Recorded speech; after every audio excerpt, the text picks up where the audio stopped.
Hi, this is History with Andrew Allen, and this is my series, The Emergence of Europe, the Fall of the Roman Empire, the Rise of the Franks, and the Creation of Charlemagne's Empire. Today is episode 30, Expansion Eastwards. Before I forget, I include the names of the people I talk about and my sources in the description.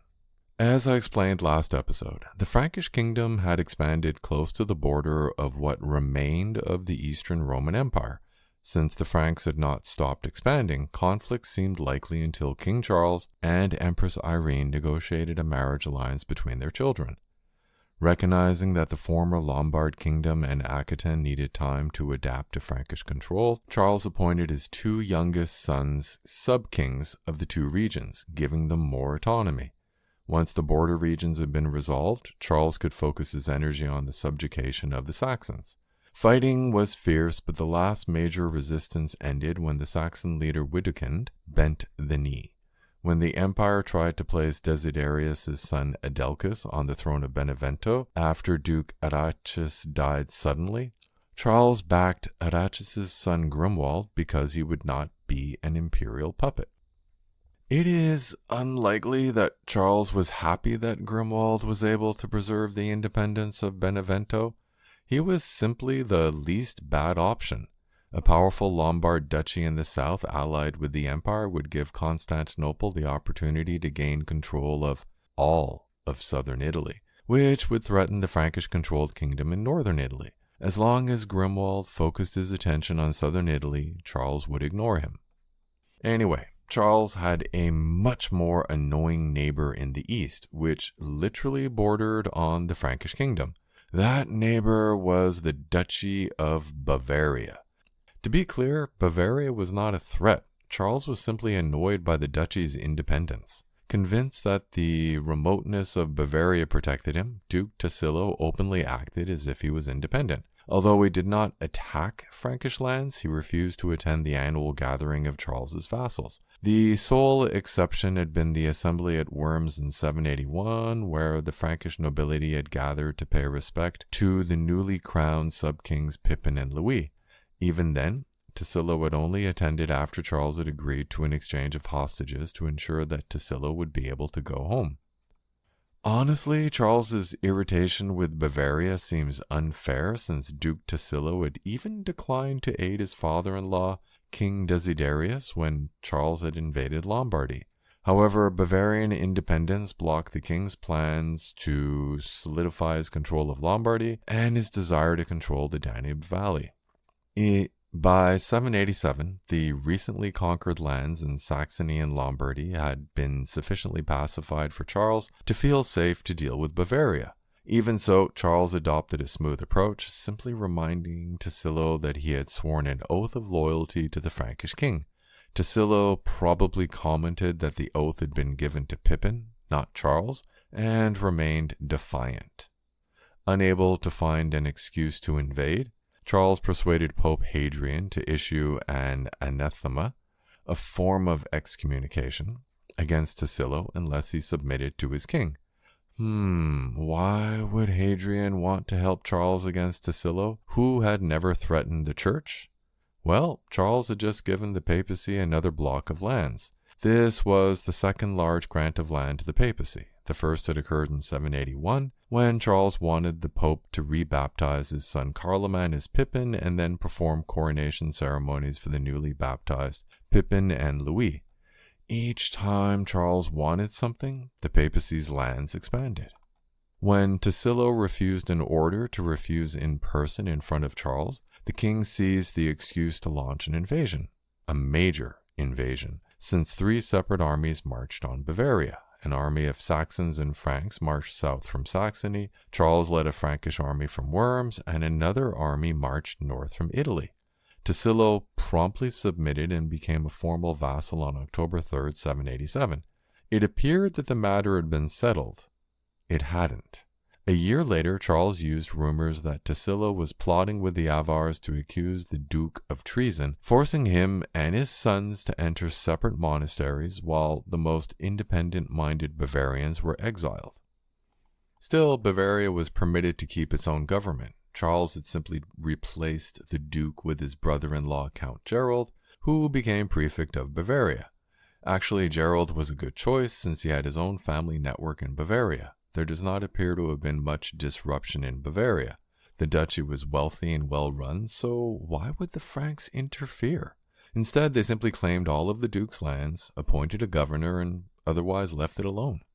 Charles had successfully forged a single kingdom out of several ethnically diverse regions, which appears an impressive accomplishment, but it was done by force and would possibly fall apart after he died. The only reason why the massive kingdom had not collapsed under its own weight is that he kept the main noble families happy through endless conquests that made them rich. Essentially, an extremely violent and wasteful policy. Each year, the nobles would follow him in a war and be rewarded, but it was not sustainable, and if he ran out of new lands to loot, would they still follow him? Well, it seemed that Charles would find out since he appeared to have reached his limit. The Saxons had been crushed, while expansion south was blocked by the Pyrenees and the emirate of al-Andalus. Charles had accepted that it was too difficult to conquer all of Italy, so where would he go next? The answer is east. When Charles gained direct control of Bavaria, he also became neighbors to the powerful Avars. The Avars had tried to conquer the Eastern Empire, and when they had failed, they had been shoved aside by the Bulgars, drifting until they reached Bavaria. The border between the Avar Khanate and Bavaria had been the River Aisne. Charles wanted to modify the borders, but he needed an excuse. Honestly, Charles inherited this conflict with the Avars when he annexed Bavaria. The duchy had been expanding southeast for several decades, basically throughout Tassilo's long reign. The expansion had begun when he was a child, but he had pursued the same policy when he became an adult. This continuity makes sense. To the north were the Saxons, the Franks to the west, and the Lombards to the south. Admittedly, the Frankish kingdom and the Avar Khanate were both expansionist powers, but there were other factors that fueled the conflict. The empire frequently paid the Avars to attack rivals in the region. Remember, I mentioned last episode that the empire had seen an opportunity when Arichis, the Duke of Benevento, had died. Since the Lombard dukes had submitted to Charles, admittedly with doubtful sincerity in Grimoald's case, Charles had sent a Frankish army under a noble named Winigus to help them against the empire. However, the Avars suddenly decided to attack Friuli in northeastern Italy as if they wanted to distract the Franks under Winigus so that they could not aid the Lombard duchies. There is no record of transfer payments from the empire to the Avars, but the timing must have appeared suspicious to Charles. In addition, the Avars attacked Bavaria.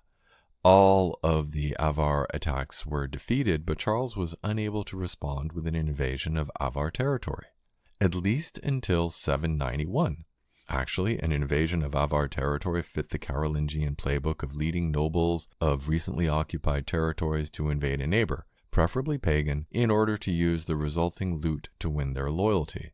In fact, Saxon and Bavarian nobles fought with the Franks against the Avars. The Avar Khan had two choices: fight a war that he might lose, or give up a large chunk of territory to an expansionist kingdom that refused to recognize borders. The river was a clear border. If Bavaria was expanded eastward, the Franks would have entered the Pannonian Plain, enabling Germanic settlers to move there. The Khan appeared to continue to negotiate, likely hoping that Charles would be distracted by trouble somewhere else, but instead Charles lost patience and invaded Avar territory in 791. This invasion was a risk, since the Avar cavalry were respected by both the Franks and the Empire. Understandably, since armored cavalry with stirrups, long lances, and bows had cut to pieces previous enemies. In fact, the Lombards had invaded Italy a couple of centuries earlier rather than face the Avars. Still, Charles had demonstrated an impressive ability to organize expeditions that remained in the field for long periods, and he planned attacks from several directions. One army marched along the northern bank of the Danube, and Charles himself would lead an army along the southern bank. Charles often employed pincer campaigns where two or more armies approached the enemy region from different directions because it was impossible to supply a large army as it marched for weeks along an invasion route where the enemy had likely destroyed anything that could be eaten. 2 or 3 medium-sized armies would be easier to supply and would place less of a burden on the region that served as their base. Honestly, it made much more sense for several armies to simply march from their respective regions than waste weeks assembling in a single location to then march against the enemy. Roads mattered less for marching soldiers, but were crucial for the thousands of carts drawn by oxen needed to feed the army. 1,000 men needed a ton of flour each day, which required 2 carts for transport, so a 90-day campaign needed 180 carts. We don't know the size of the armies at the time, but they were undoubtedly in the thousands, possibly 10,000, which would need 1,800 carts. And that is just the flour. An equal number of carts would be required to transport the wine, which was drunk by everyone, and then more carts to carry spare weapons and forage for the horses. The Frankish army was well equipped and experienced fighting together, which undoubtedly were important factors, but the key factor was Charles's emphasis on logistics. I want to be clear, he did not create this system. His father and grandfather had led armies, so he inherited experienced staff who knew how to organize logistics, but he managed to oversee the expansion of the logistics system over a massive scale as the kingdom expanded. Again, it needs to be emphasized, Charles's campaigns were campaigns of destruction, intended to force the enemy to give up territory or submit. His armies rarely fought battles, partially because he was able to gather huge armies. So the Saxons, the Avars, the Lombards, and the Arabs all realized that they would likely lose a battle. Instead, they would retreat to a fortress and hope to wait out the Franks. As I said, 2 armies marched along the 2 sides of the Danube River. Each army would destroy everything along the way, and they would be supplied by a fleet of barges on the Danube. If the Avars attacked one army, the barges could quickly transport the other army across the river to help. Also, Pippin, formerly Charlemagne of Italy, was leading yet another army north from Italy. The key point is not the scale of organization to supply such large armies, although it is impressive on its own. No, I think the key point is that Charles could concentrate his armies without worrying about internal rivals or external enemies. The situation was not favorable for the Avars, and the Khan concluded that a direct attack would likely be defeated, so he sacrificed territory, letting the Franks burn their way for a month in the fall. The strategy had succeeded by the middle of October. After advancing roughly 150 miles into Avar territory, Charles accepted that the Avars would not face him, but he was close to exhausting his supply chain, and he had lost many men either to raids or illness, so he turned back. So, were the Avars safe now? Not really. Admittedly, Charles had failed to conquer the Avars, but they had proven unable to face him in battle. Clearly, the conquest mattered to Charles since he remained in Bavaria until 793, planning the next campaign. Actually, an additional reason to stay in Bavaria was the need to deal with resentful Bavarian nobles that had seen their connection to royal patronage decline after the Duke had been forced off his throne. Moreover, there is evidence that Charles intended to make Pippin the Hunchback King of Bavaria, or more accurately, responsible for Bavaria. Even though he was illegitimate, Pippin the Hunchback was the eldest son, but he had not been given any formal role in the kingdom when his younger brothers were assigned sub-kingdoms in 781. Then a plot was discovered, Pippin was connected, and Charles handled the matter by executing a few nobles and placing his eldest son in a monastery. The question is, why was there a plot? Honestly, we don't know, but most likely Bavarian nobles felt that they would receive sufficiently high positions in the new court, so they took a risk. They gambled wrong. What about the rest of the kingdom? Like Bavaria, Aquitaine had resisted integration into the Frankish kingdom, even though it had been annexed in 768. Actually, Aquitaine had been the most Latinized part of the Roman territories in Europe, so the residents viewed their Frankish overlords as barbarians. Hoping to smooth relations with a troublesome region, Charles had elevated the duchy to a sub-kingdom in 781 by placing it under the rule of his son Louis, who was 2 years old. The duchy was allowed to have its own court and government that appeared independent. In fact, Charles basically ignored Aquitaine, allowing Louis to rule as an independent king who would be based in Toulouse. As a child, Louis would be brought north to spend the winter with his father, but Charles never traveled that far south.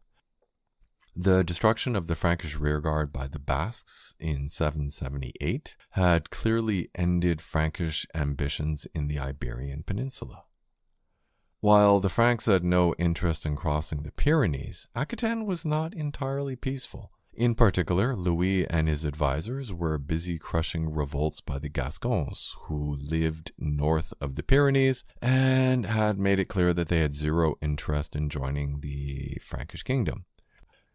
The Franks insisted, so Torson, Duke of Toulouse, led an expedition against the Gascons in 788, but was captured and only released after he had sworn allegiance to the Gascon Duke. This was embarrassing, so he was exiled in 790 and replaced as Duke of Toulouse by William, a cousin of Charles, who proved more effective at crushing Gascon revolts. Why had the border with al-Andalus been so peaceful? Basically, Abd al-Rahman had been busy extending his control over al-Andalus. The central region enjoyed peace, which fueled the thriving agriculture. Taxes on these crops generated the revenue needed to rebuild Roman aqueducts and canals, providing water for thousands of water wheels. Aside from rebuilding infrastructure, the emir could pay a large army, which ended any revolts in the north. When Abd al-Rahman died on October 7, 788, his rule of al-Andalus was unchallenged. All that mattered was a smooth succession. He had 3 sons. Suleiman was the eldest, then Hisham, and finally Abd Allah. Arab culture did not favor the automatic inheritance of the eldest son. Instead, the head of the family would choose a preferred son or brother, but it was best to make the choice in advance. Suleiman was governor of Toledo, Hisham was governor of Merida, and Abd Allah remained in Cordoba as his father's assistant. Abd al-Rahman had chosen his son Hisham, but both Suleiman and Hisham were away from Cordoba when the emir died. Hisham reached the capital first and was greeted by Abd Allah as emir. Great. Except Suleiman refused to accept the situation, so there was a battle, which he lost, and then his base Toledo was captured after a 2-month siege. Displaying an impressive tolerance towards his brother, Hisham exiled Suleiman to North Africa rather than execute him.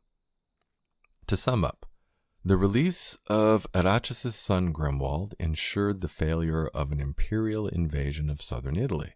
Since Saxon and northern Italy were stable, Charles decided that it was time to annex nearby Bavaria, even though the duchy was not a threat to the Frankish kingdom. Actually, the annexation of a stubbornly independent duchy was merely the first step in a large-scale expansion east. The real target was the lands controlled by the Avars, fierce nomads who lived east of Bavaria. After careful preparation, Charles led several armies deep into Avar territory, but was forced to retreat when his supply chain became dangerously stretched. Still, Charles merely postponed his invasion and remained in Bavaria to plan the next campaign. Meanwhile, there was a new emir in al-Andalus who saw an opportunity since the Franks had moved most of their army far east. Obviously, the Frankish kingdom would continue to expand, but it is time to examine Charles's reforms within the kingdom, so I will discuss the Carolingian Renaissance next episode. Thanks for listening. If you liked the episode and want to support me, I include a link to my Patreon in the description, or you can buy me a coffee.